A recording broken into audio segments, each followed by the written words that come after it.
Today, you are going to learn 2 ways that you can sound more intelligent when you speak, whether it's in meetings, whether you're asking a question. It's just going to make you come across a lot better.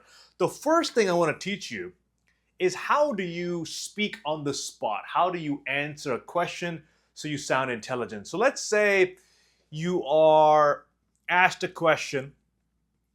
This is a very simple example. Can you tell me your favorite place in the world? Okay. And my answer goes something like this. Yeah, I've traveled a lot. There's so many places I've seen in the world. I was in Saudi Arabia just now. Great, great, great place.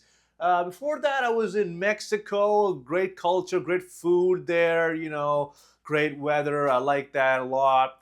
And then I was also traveling a lot in the US, and they're all, really good places, and I enjoyed them a lot. Now, it wasn't a bad answer, but it wasn't a great answer either. Could you notice I was all over the place here, there, and I didn't quite know what the start was, what the end was. Did you even know what my answer was? Probably not. Now let me ask you this. Have you ever heard someone talk like this? Have you ever spoken like this? Because I know I have. So how do we assess the quality of this answer? You can tell that I am verbalizing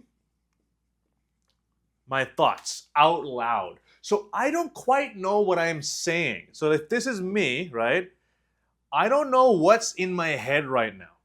So what I'm going to do is I'm going to say all that stuff out in complete gibberish, and then I hope that I find what it is I'm saying. So in other words, I speak before I think about what I'm going to say. Now, why is this an issue? It's an issue because when I start speaking and I start talking, let's say I talk for about 5 minutes, right? And you as a listener, you are listening to all this garbage. You are thinking, what the heck is this guy saying?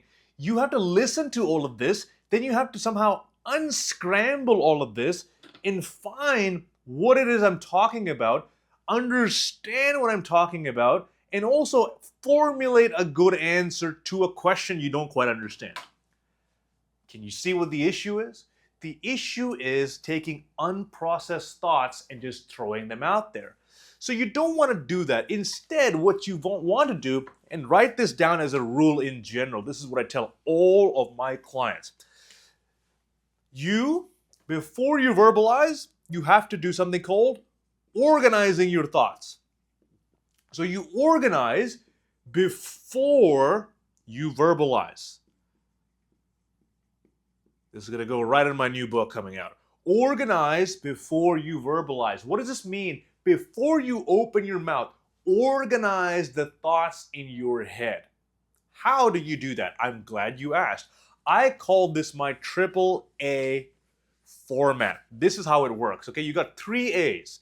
You got A here, A here, A here. Let's take this question again. What is your favorite place? The first thing I'm going to do, before I even answer, I'm going to think. If the answer comes to you immediately, that's fine, but take the time to think. 3 seconds, 4 seconds, and this has a huge impact on how you come across. So let's say, Yasser, what's the best place you've ever been to? The best place that I've ever been to has to be this. Can you see how me just taking some time to think made you feel like I listened to your question? I was actually thinking about a good response. I formulated my thoughts and then I gave you an answer. As opposed to, Yasser, what's your favorite place on the planet? Oh, yeah, I love Dubai. I just went into it right away, and now you're thinking, wait, is this actually how he thinks? So you want to think first. Take about 3 to 5 seconds or more. You've seen people like Elon Musk take up to 30 seconds to pause. Take time to think. Now, this is the important part. You are going to just pick one answer.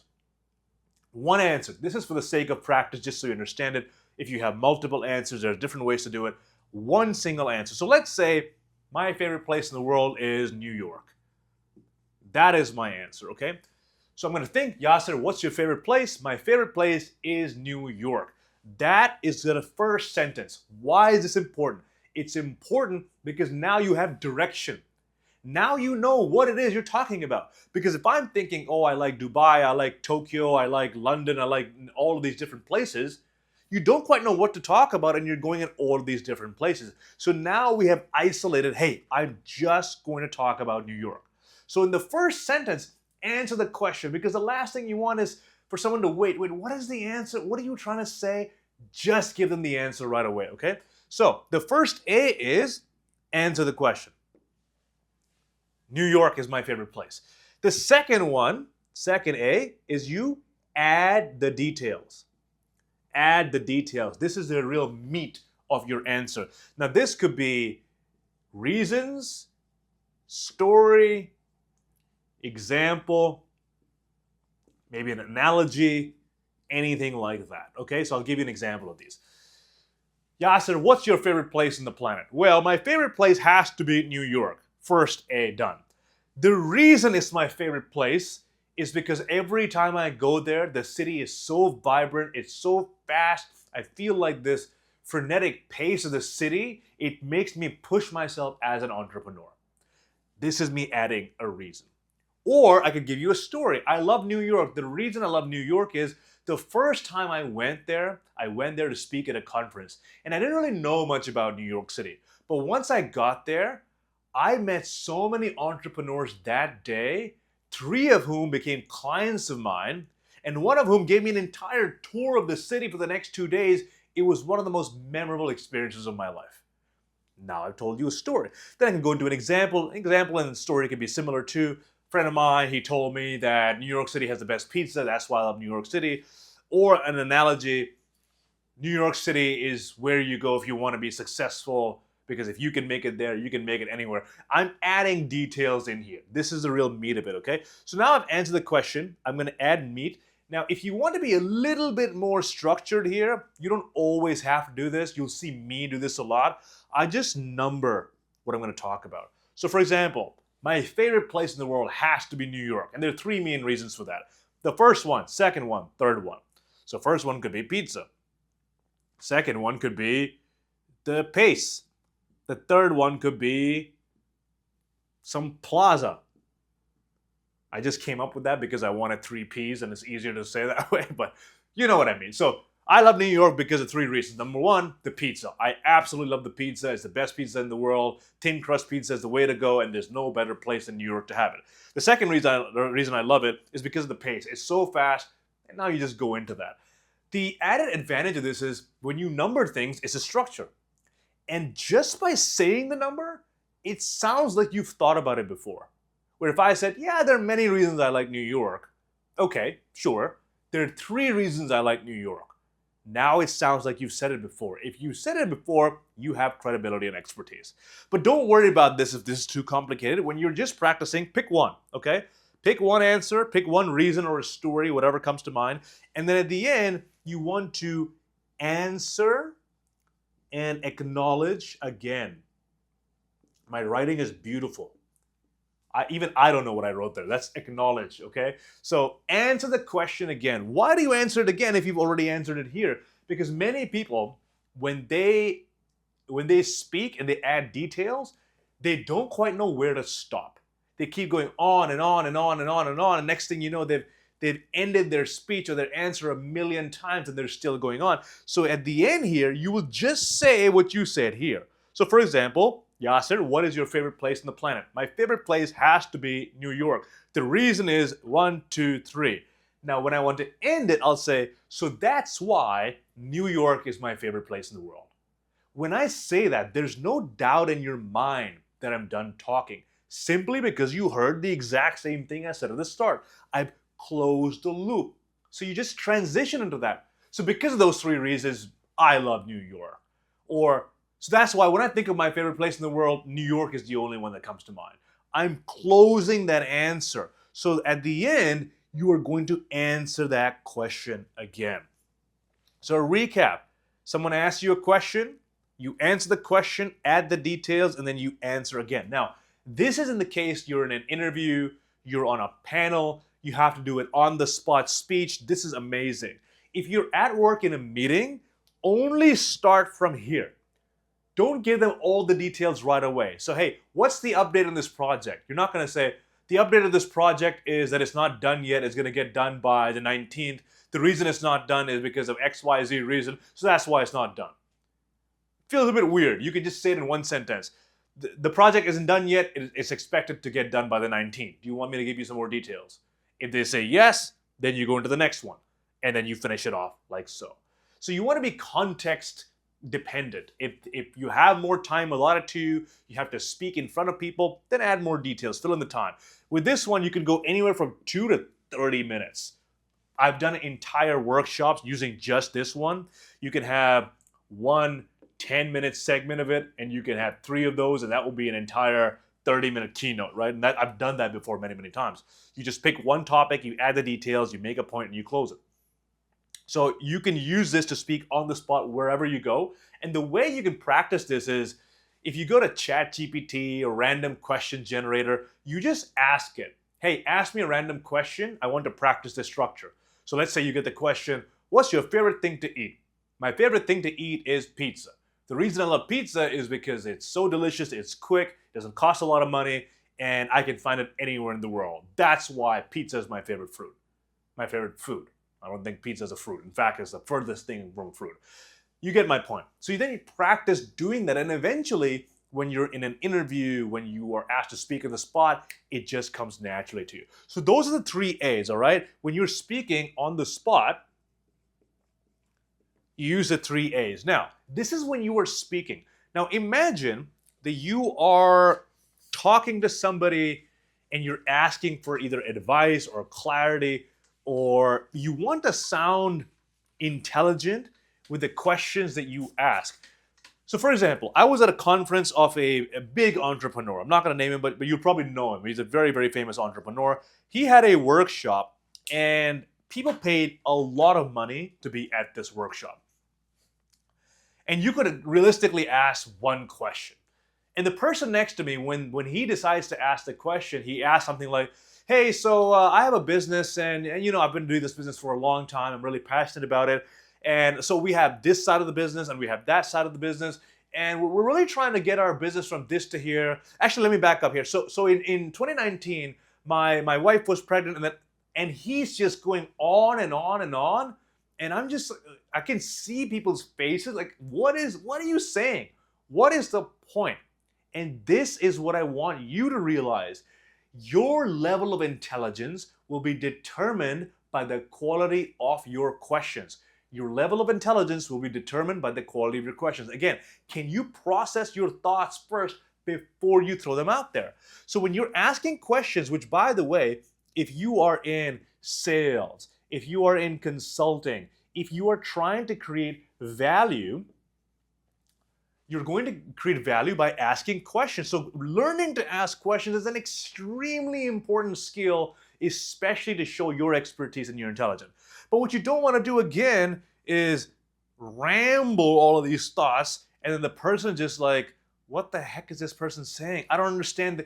I don't want to untangle this to understand your question. So if I asked the question like that, you wouldn't know what the question is, and you would give me an incorrect response. So you can once again use the AAA format to ask an intelligent question. So let's say I'm a public speaking coach and I were to ask myself a question. This is how I would not do it, okay?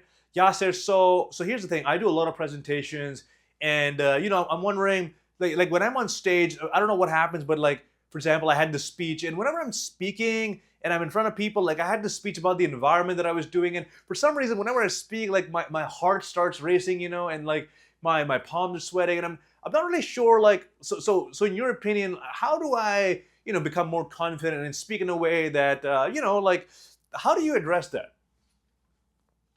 Can you see what I mean? Like, what is the question? What are you asking me? It's so much fluff. So instead, you follow the AAA format again. Here's that format. You start by asking the question.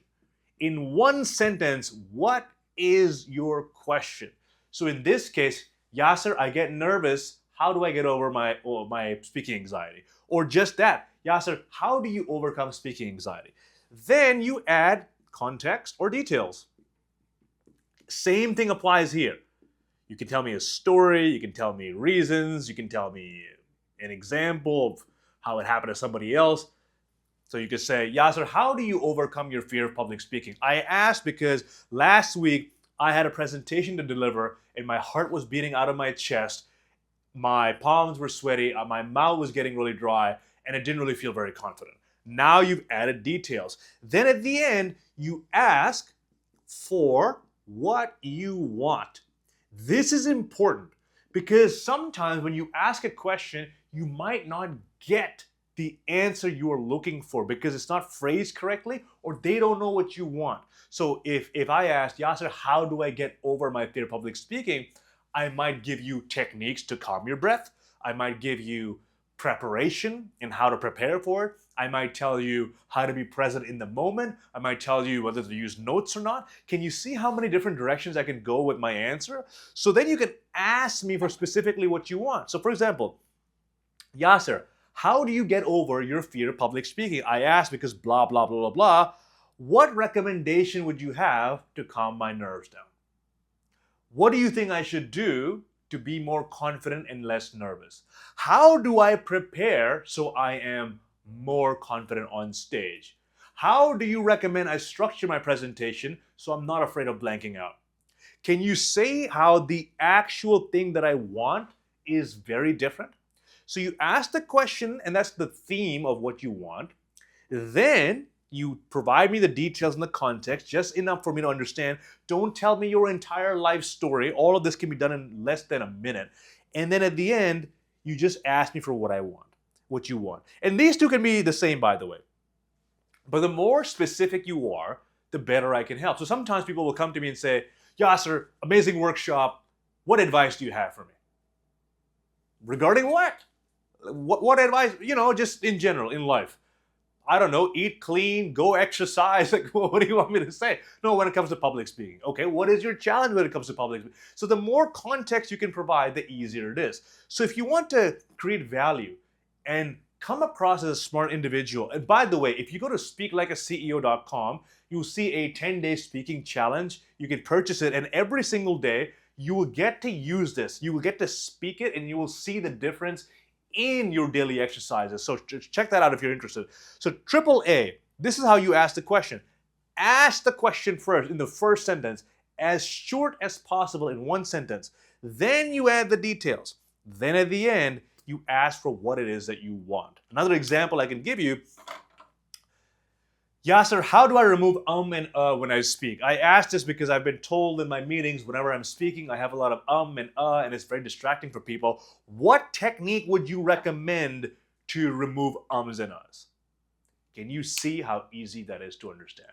So if you want to sound more intelligent, all you have to do is organize before you verbalize. Organize before you verbalize. Organize your thoughts before you verbalize them to somebody else, because you don't want them to see that you are a lazy thinker, that you'd rather throw your unprocessed thoughts at them and have them untangle it and process it on your behalf. Instead, take the time to think, take the time to process them, structure them, and then speak, and that is how you speak like a CEO.